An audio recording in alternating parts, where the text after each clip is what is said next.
Hi, everybody. Today is Tuesday, November 2nd. You are at the Kubernetes SIG Testing bi-weekly meeting. I am today's host, Chair of SIG Testing, Aaron Kirkenberger, also known as Aaron SIG Beard or SpiffXP at all the places. This meeting follows the Kubernetes Code of Conduct, which means we're going to be our very best selves to each other.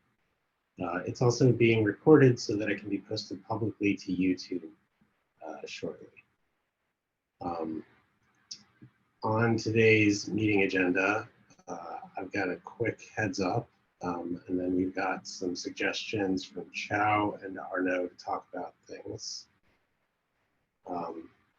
So with that, I'll just sort of dive straight into the fact that code freeze is coming for Kubernetes. Typically, code freeze doesn't impact any of the code changes that land in the Kubernetes test info repo or any of our other sub-projects. But it's a thing we need to be aware of. I'm basically, I guess, asking folks here if you know of any changes that you definitely want to have landed for the Kubernetes 123 release. If there's anything we should be paying specific attention to in the next 2 weeks. Stuff that typically comes up around this time are any major test changes or anything that attempts to change a bunch of container images. We've made great progress in migrating to community hosted images. The other thing we try to keep an eye on that's not necessarily code changes for Kubernetes are things like workflow changes for the project. So if there are any like major potentially disruptive workflow changes or crowd changes, we may want to consider whether we should try landing those now or pressing pause on them or adopting a little bit more of a careful migration or rollout strategy.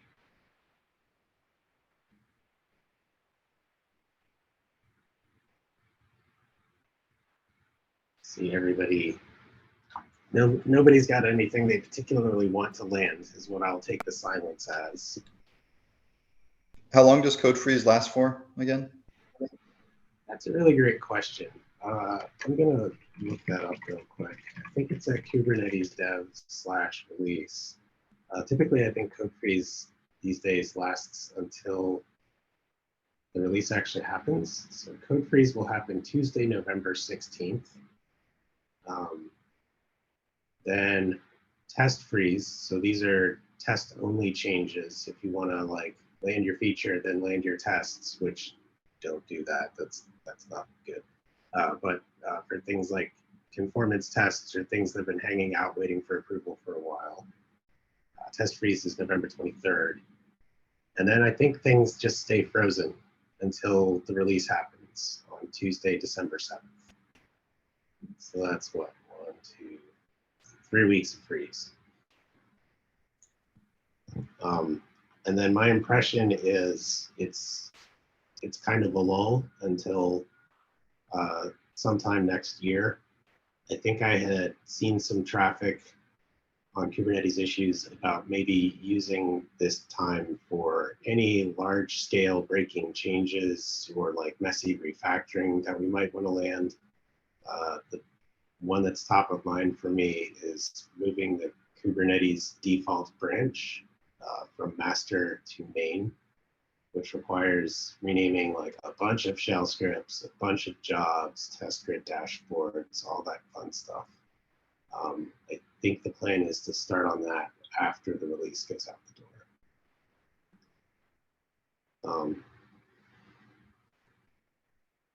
I think the only one that I can think of off the top of my head that I'm gonna have to like walk and talk here to find. Somebody, well, Antonio, why don't you go say your piece while I look for my thing. Yeah, and now Claudio is in the meeting. He has some PRs to implement pre-pulling of images on the E2E. And I mean, I think that's interesting, but I I don't Oh, yeah. know if all of you are aware, because I reviewed with some of the PRs, and I don't know if he will need more help to land this before code freeze. That's a good point. Basically, what's the idea with the prepulling images? I already saw that for node tests, the images are being prepulled, and basically I'm proposing something similar for regular E2E tests.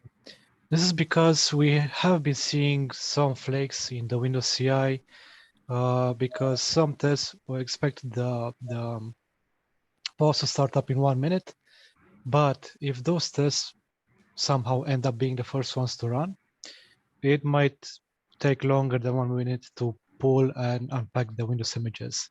They tend to be a bit bigger than Linux images.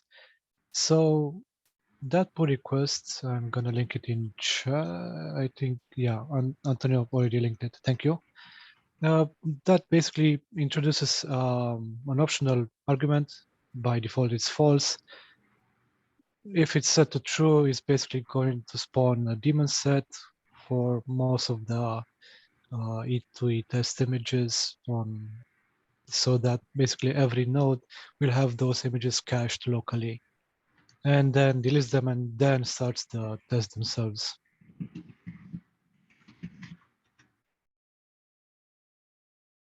So for most Linux scenarios, maybe this won't be a typical scenario, but for Windows, it could be useful. It seems reasonable to give it some soak time now before code freeze. I'll see if I can take a look at this later today. Mhm.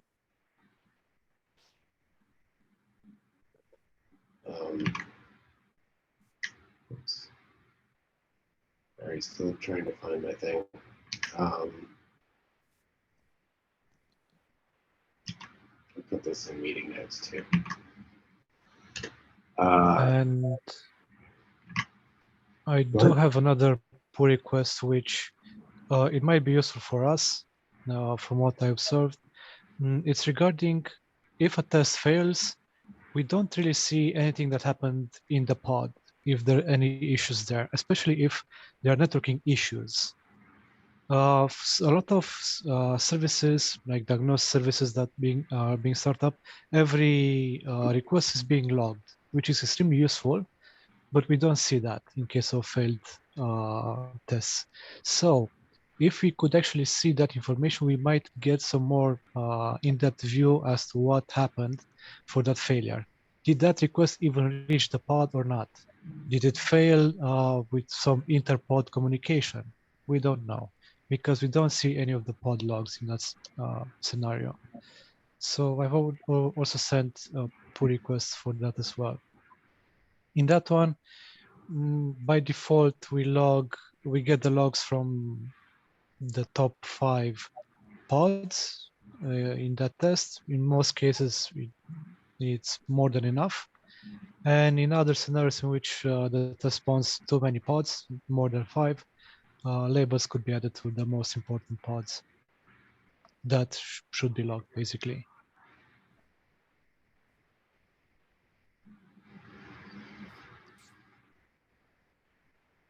This basically came as a necessity to say so. We have been seeing flakes, and it is a bit hard to root cause it as to what exactly happened and why did it fail. Yeah.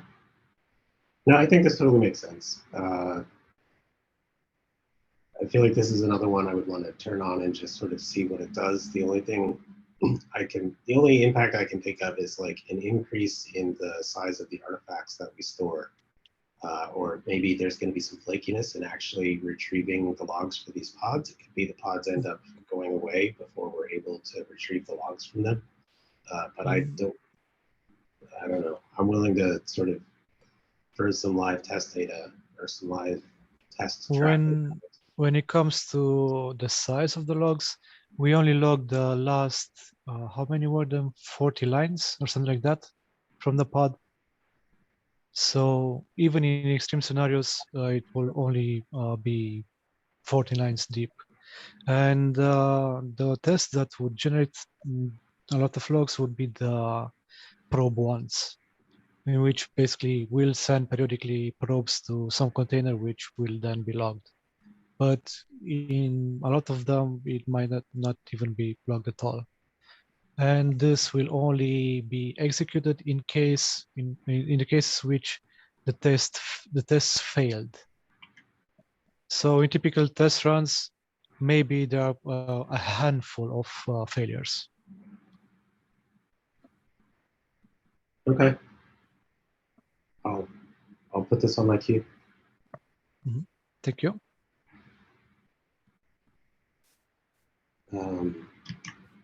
So the one I wanted some folks' eyes on was an update to the approved plugin.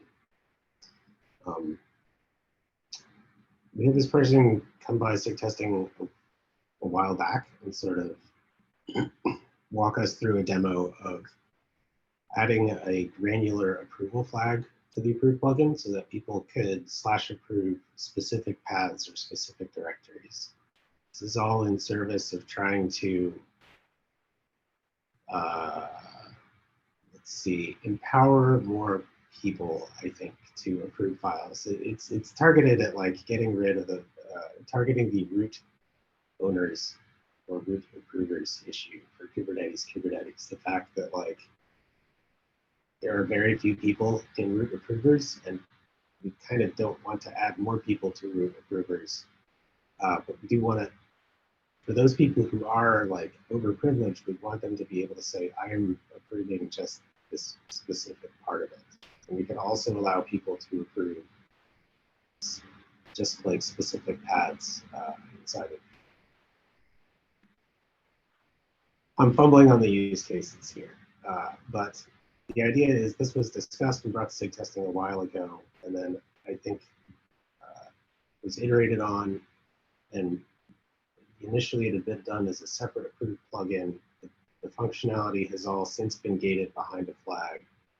I think my ask is I want maybe like Cole and or Alvaro to take a look at this just to confirm first if we deploy this as is without enabling the flag that we're not, there's no change in functionality. And then for us to consider the implications of whether we want to enable the flag or whether we want to suggest that we not mess with the flag on the run up to code freeze and stuff. Like I think if we wanted this deployed kind of now-ish or this week-ish would be the time I would want to see it so that we would have enough time to revert it as we start to see sort of an oncoming flood of code reviews and PR pushes and people trying to get their stuff landed before code freeze. Like I approve of the idea in principle, but I need people who have a little better granular, God, the granular is in the title, but like more granular knowledge of the approved plugin to just make sure the performance implications or any corner cases seem like they've been addressed.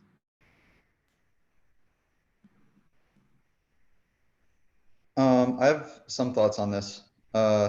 First of all, this is the first I'm seeing of this. It's a little unfortunate because I kind of had some opinions about the approved plugin earlier, namely that we should like completely rewrite it rather than continuing to add more functionality to it. It is very confusing and like huge amounts of the code are vestigial and could be refactored into things that make far more sense. And I'm a little alarmed that this PR is 6,000 lines of changes. So it actually is 6,000 lines of changes, mostly because it is a rewrite. It initially actually was a separate plugin, and we asked to make the transition smoother for repos by just making it a flag to run the new code paths. But there was an ask to duplicate the existing plugin, which is the very first commit, and then change the copy of the duplicate, like change the copy. However, like I'm just looking at this, and the second commit that supposedly does this still changes the original approve, and is still almost 6,000 lines of code change. So either we should really duplicate and have a diff to the original that is somehow digestible, or as Cole suggests, start from scratch and rewrite it. Because as this right now, this is extremely hard to review, and I would be super concerned that we miss something.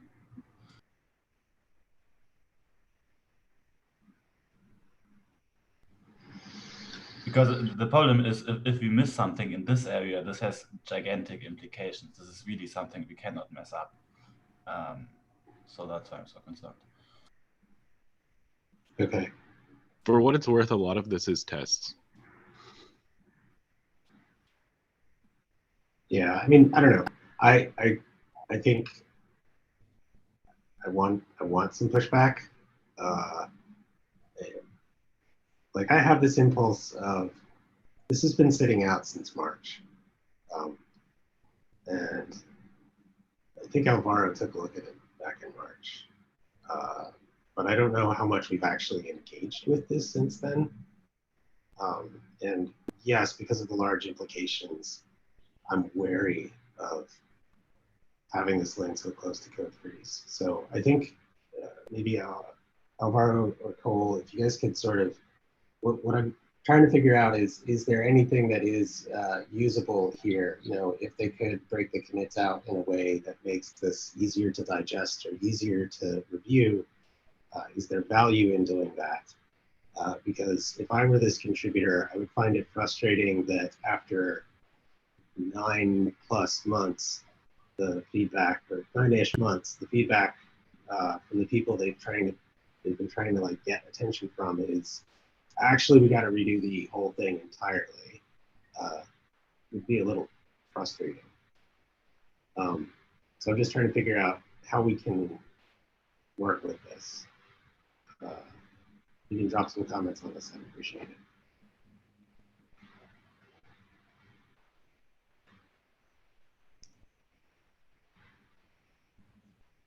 I agree that it's a very frustrating situation.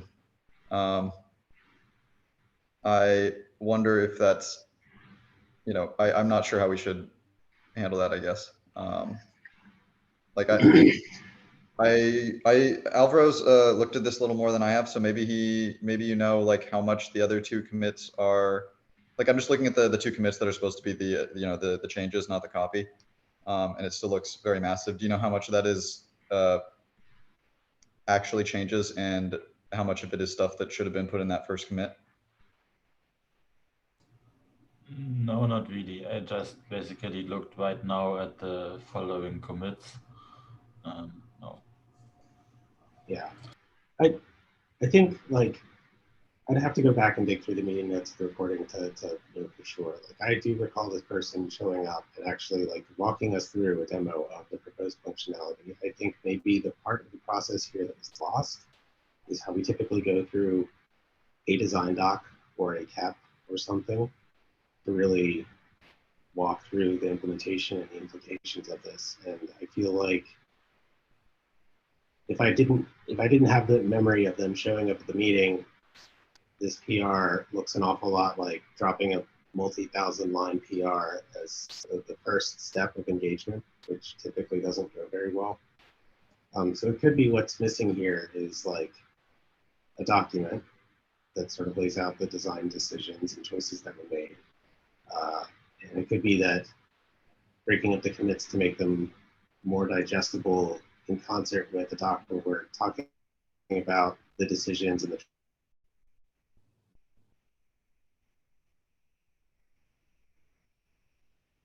trade-off with a change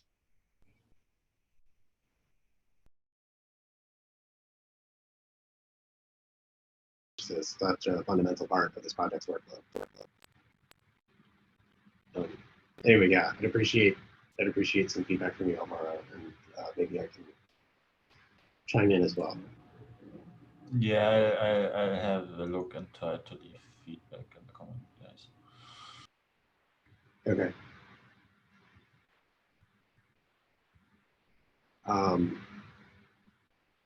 see. I also just posted a Since- link to the issue where I kind of went over or outlined a lot of the problems with the approved plugin that kind of motivated my opinion for thinking we should just do a rewrite. Thanks. Yes, I know making regex stuff better than the group plugin is a thing.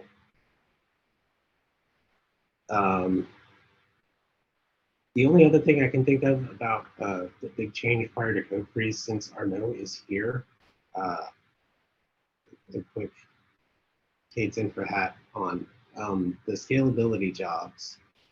We've migrated over the 5,000 node performance test over Kate's infra, but we haven't migrated over the 5,000 node correctness job yet. I was wondering if there was anything specifically that was holding us up there.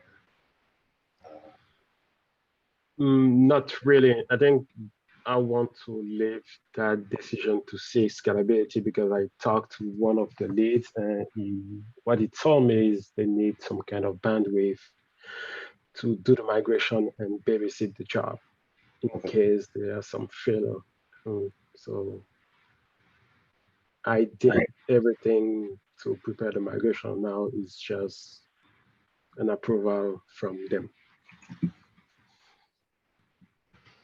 Okay, that's everything that I could think of off the top of my head for code freeze.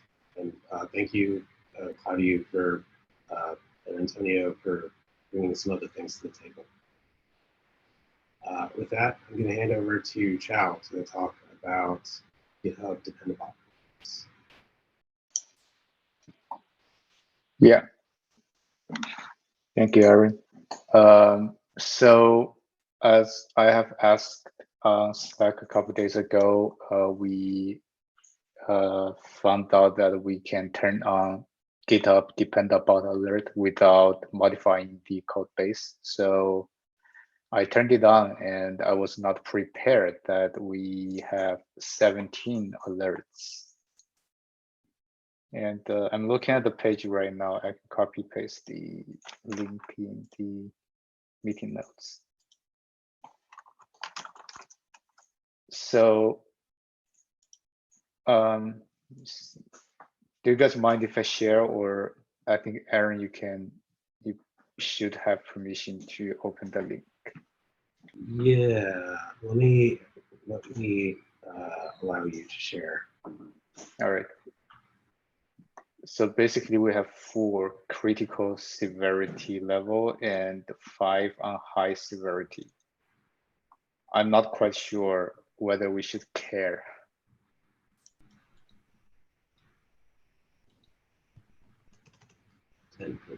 Okay. That moves us on to Arnaud to talk about crowd migration. I feel like I need to let you talk about this because we had the conversation about pro migration 3 weeks ago, I think a month ago. Problem is I keep like losing context and stuff. Okay. So just want to refresh everyone. So I was talking about pro migration with Eddie, and basically we now have a pro instance running against the Brave cluster, different of the current one. And Eddie was asking what's the next step for the migration. So I kind of have the same question because I feel like we don't have a clear plan for the migration. We're talking about migrating the K8s instance to the working group infra instance. Is that correct? Yeah. Okay. To a multi-tenancy cluster. yeah.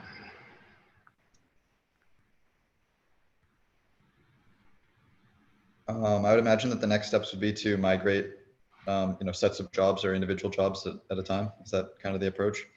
So the thinking here is we've already migrated a bunch of community jobs over to a community build cluster. Let's just pretend for a second I could wave a magic wand and prow.k8s.io suddenly doesn't run in the K8s Prow project and instead runs in a multi-tenant app cluster that's managed by K10. It's all it's going to attempt to schedule jobs to a Google-owned build cluster. And it's going to attempt to, some of those jobs that it's running are jobs that have nothing to do with the Kubernetes project. So if I look at it just from a jobs perspective, like, we got to decide whether we should continue to kick off non-Kubernetes projects from crowd.k8s.io. I know there's a Google Cloud Platform multi-cluster ingress project, and I think maybe some of the Bazel things still run off of crowd.k8s.io. So just like finish migrating that stuff over to the Google's open source Crow instance. But for me, the bigger things are like the Google Cloud Storage bucket, known as Kubernetes Jenkins, into which we dump all of our logs and stuff. And any associated, here, let me link this in chat. Like, basically, this is the last time I thought about it deeply. And I had concerns that we needed to make sure that if we were to stand up, like we have a Prow service cluster running over in K10. It's called K10 for Prow.k8s.io. And like, what would we have to do to flip domain names or whatever, such that that became Prow.k8s.io? So infrastructure-wise, I feel like we have to decide whether we would want that Prow instance still capable of scheduling to the google.com owned build cluster, or whether we would say, nope, it can't schedule to that cluster. Everything has to run in the community owned build cluster. And that leads us to the decision tree on which jobs should be migrated over or should not be. Then there's the Google Cloud Storage resources like K8s Test Grid and Kubernetes Jenkins that currently live in google.com. You know, would we take some downtime to move those buckets over? Would we try to allow Prow to use those buckets from the community? Would we try and get Prow to use a different set of buckets over in community? There's that. And then the thing I don't even have listed here, I'm just realizing out loud, is like all of the workflow around continuously bumping Prow.k8s.io and stuff. I don't know. Like, it all relies on the use of a K8s Prow project to host all the images, which is also google.com owned.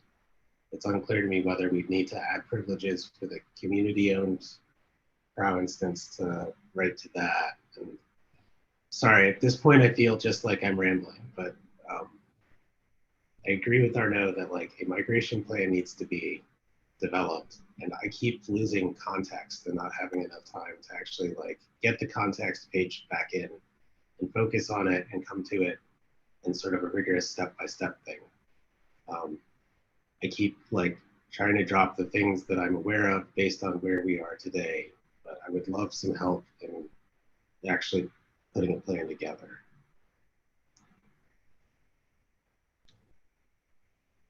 So there are a few things that jumped out when we talked about this before. The budget is going to be the big one, especially once we start scheduling and putting logs on community-owned stuff, because I'm pretty sure our runway will just explode. We won't be able to cover it for the year, right? Basically, I kind of, that's maybe almost an orthogonal thing to me at this point. I feel like we already lost our runway with the artifact hosting costs. But yeah, let's say ballpark it doubles our CI costs.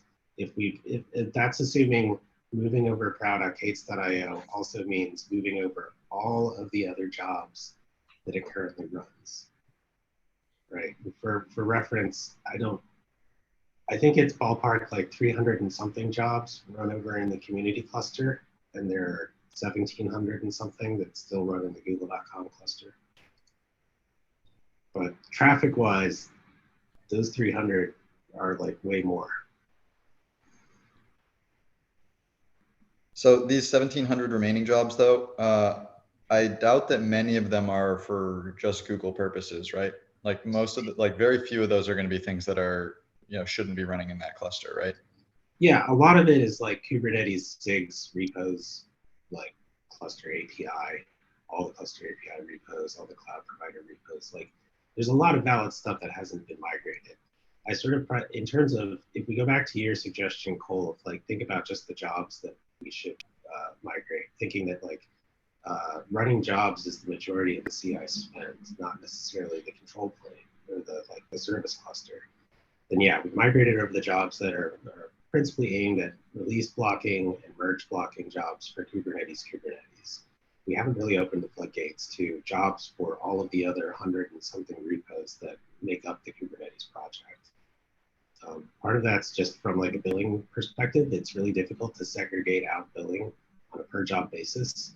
So we wouldn't be able to wave a magic wand and say like, well, SIG cluster lifecycle, you get a budget of this many thousands of dollars, and it's up to you to make sure that you don't run too many jobs to blow your budget.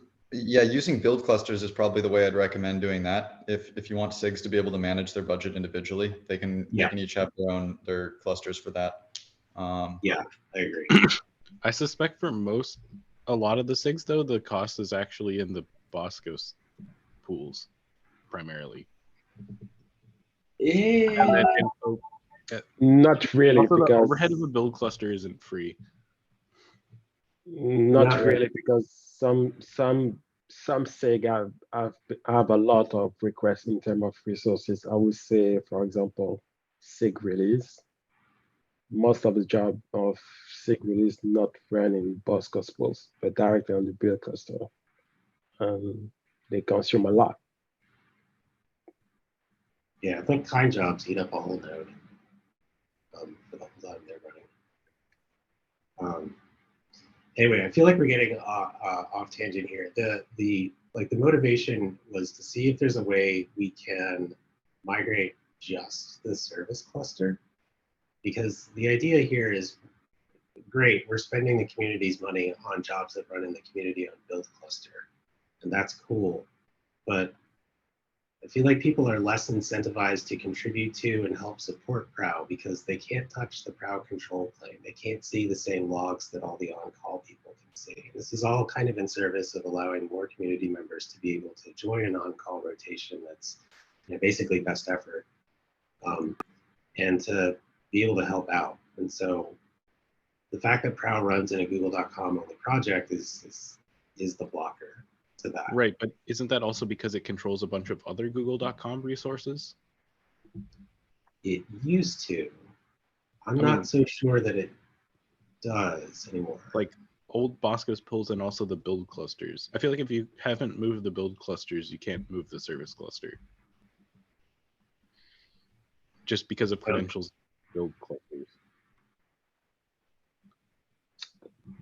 Well, so I guess that's an open question. Do we think it would be a blocker to allow a service cluster that is outside of google.com to schedule to a build cluster that is inside google.com? What credentials are in the build cluster that we're concerned about? Are these just the few credentials for accessing like the Google, one or two Google Cloud Platform repos? I mean, it's more like these are google.com accounts, and if we could just grant external access to these things, we wouldn't even need to move the project. We could just grant people access to the project.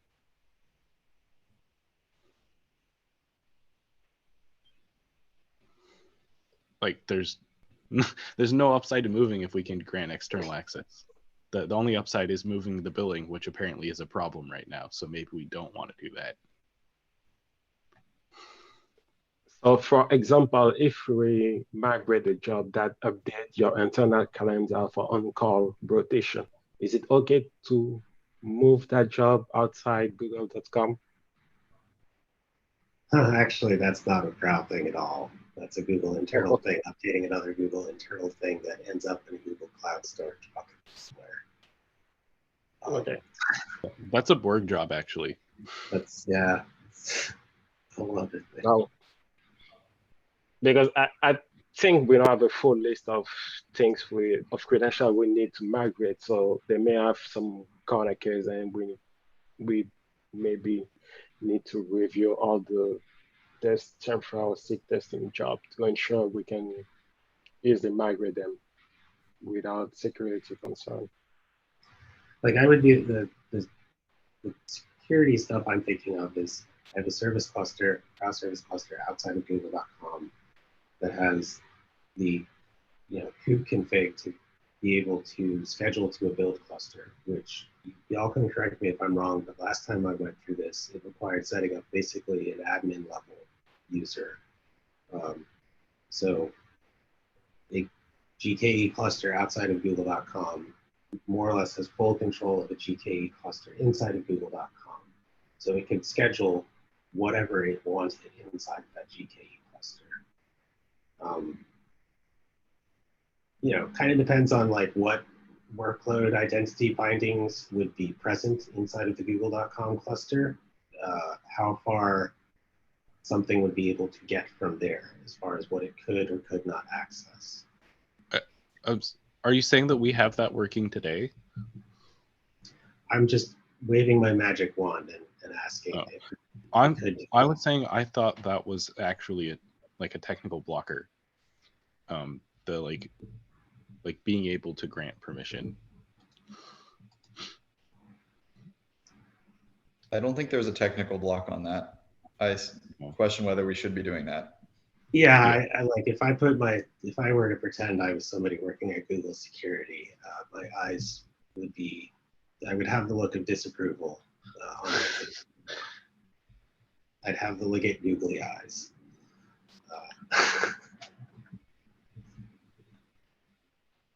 So I think we should be moving the build clusters for sure. I think we should be getting everything moved over. I don't. So the other way of thinking about this is would there be a dance we could do where like let's say we leave all the jobs there and they still schedule to a google.com owned Kubernetes cluster or a google.com owned cluster that runs like largely Kubernetes jobs, but some non-Kubernetes jobs. And like, what if we were to swap domain names? So now we have prow.kates.io. That's Kubernetes thing, and it's running mostly it's running the Kubernetes release blocking jobs, and we encourage people to migrate more of their jobs to run on it. And then what's left is like googleKates.prow.io. So it's still around and it's still accessible and it's still triggering jobs, but we're going to deprecate it. So that way we're still kind of like running the same set of jobs in the same places. Having both temporarily sounds good to me. I would say that we probably shouldn't switch the name though until we are able to deprecate, because I think that that'll just cause more conflicts and issues.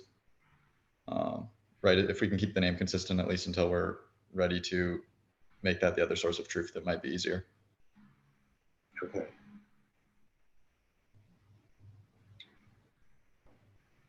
Well, I keep feeling like when I walk away from these discussions, it's like, well, I guess I should go write a doc. But I feel like Arnaud is holding me accountable to the fact that I keep not doing that. So I can take another crack at this. But I think I'm going to definitely get Cole and Chow to take a look at it this time and see if, I don't know, maybe we could tee this up as one of those things that happens after the release goes out the door. Could we do some slightly disruptive stuff at the end of Q4 to make this happen? The main thing we haven't discussed here is like workflow related stuff when it comes to the continuous deployment of Prow and its images and all that stuff. I feel like that needs a little bit of a think as well. Yeah, I think we have pretty clear paths forward on all of that. I agree that we need to flesh it out, but yeah, I think that all of that, there's no technical barriers there that I'm aware of. Okay. Yeah, and Chow, I know you migrated Kubeflow off, so I'm sure you'll be able to point us in the right direction. I think that's everything we had on the agenda, and we got 2 minutes left. Sweet. Oh, I see Arnaud's back. Arnaud, did you have any, like, how does all this sound to you? Oh, great. So I don't have a specific question in mind right now. So Okay. All right. Well, unless anybody's got anything for our last minute, I'm going to call it. Okay. Thanks, everybody. Have a happy Tuesday, and I'll see you all in 2 weeks. Thanks. Bye. Bye.